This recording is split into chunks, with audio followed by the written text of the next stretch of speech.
Solve the system of equations. I have 3 equations and 3 unknowns. So our first step is to identify a working equation. Hopefully that working equation has one of the variables with a coefficient of 1. Okay, well, in this case, none of the equations has any of the variables with a coefficient of 1. However, if I look at this third equation, if I divide each term by 2, I can get that x to have a coefficient of 1 and the other variables to have integer coefficients. So I'm going to do that. I'm going to divide each term on that third equation by 2, or equivalently multiply by 1/2. So I'll just rewrite the first 2 equations so I can work with them.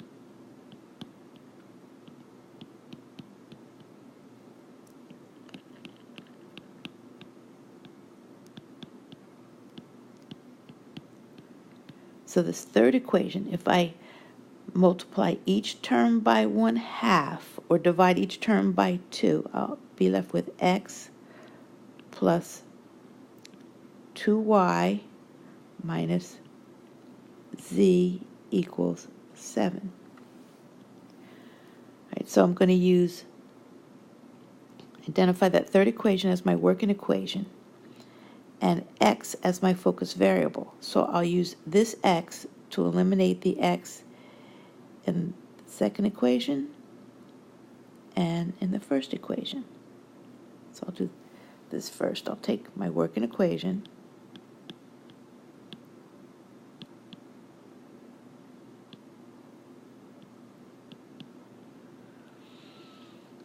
and bring down the second equation. Now, I want to eliminate the x's. So if I have a negative 4x for my working equation, if I add that second equation, I can eliminate the x's. But I can't just multiply the x by negative 4. I need to multiply the entire equation by the negative 4. So what I'll have is negative 4x minus 8y plus 4z equals a negative 28. Now when I add that second equation,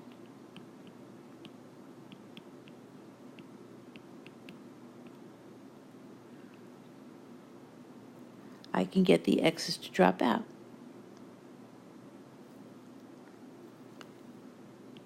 So I have negative 5y plus 9z equals negative 24.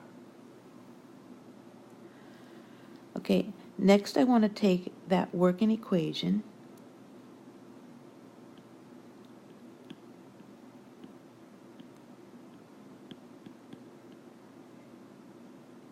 using that focus variable to get rid of the x term in that first equation.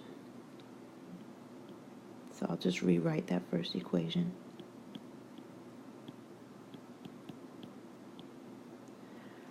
So if my focus variable, if that were a negative 5x, when I added 5x from the second equation, I can get the x's to drop out.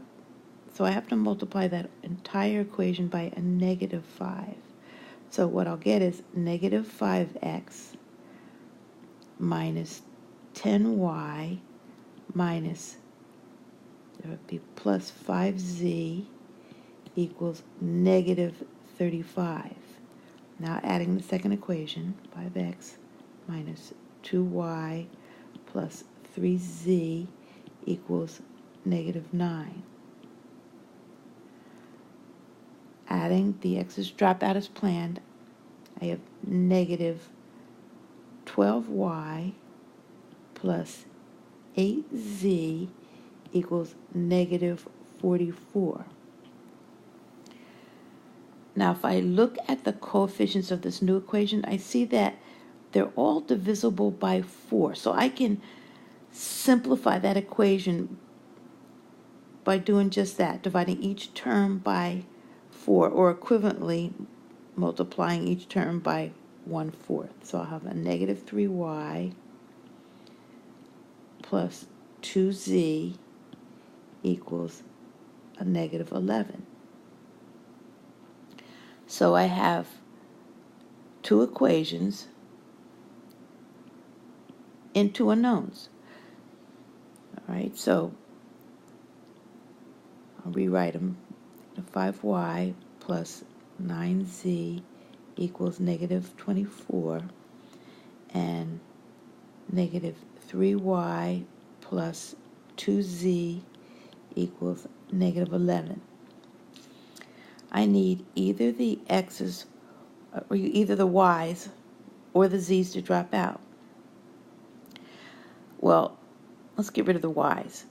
If one of the y terms was a positive 15y and the other was a negative 15y, when I added the equations, I could get rid of the y. So let's multiply that first equation by a negative 3. That would give me a positive 15y. And the second one by a positive 5. That would give me a negative 15y. All right, so what I'll have is 15y minus 27z equals positive 72. That's the first equation. Now the second one, I have minus 15y plus 10z equals negative 55. So adding the y's drop out as planned, and I'm left with negative 17z equals 17. So dividing each term by negative 17, I get z equals negative 1. Now to find y, because I'm working with y and z, I have z. To find y, I'll go back to one of the equations where there's just a y and a z. I'm going to choose this one just because the numbers are smaller. Okay, so, and I'll replace each z with a negative 1. So if I have negative 3y plus 2z equals negative 11, if I replace the z with a negative 1, I'll get negative 3y plus 2 times negative 1 equals negative 11. Then negative 3y minus 2 equals negative 11. Add 2 to both sides. Negative 3y equals negative 9. Solving for y, I get y equals 3.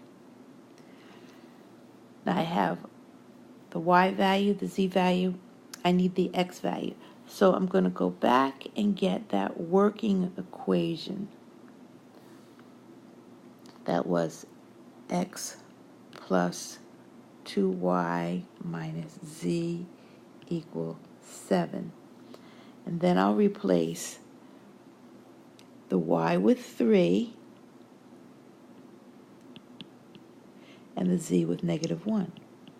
So I have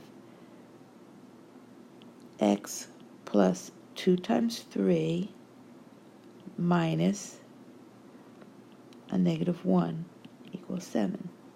All right, so x plus 6 plus 1 equals 7, collecting like terms. X plus 7 equals 7.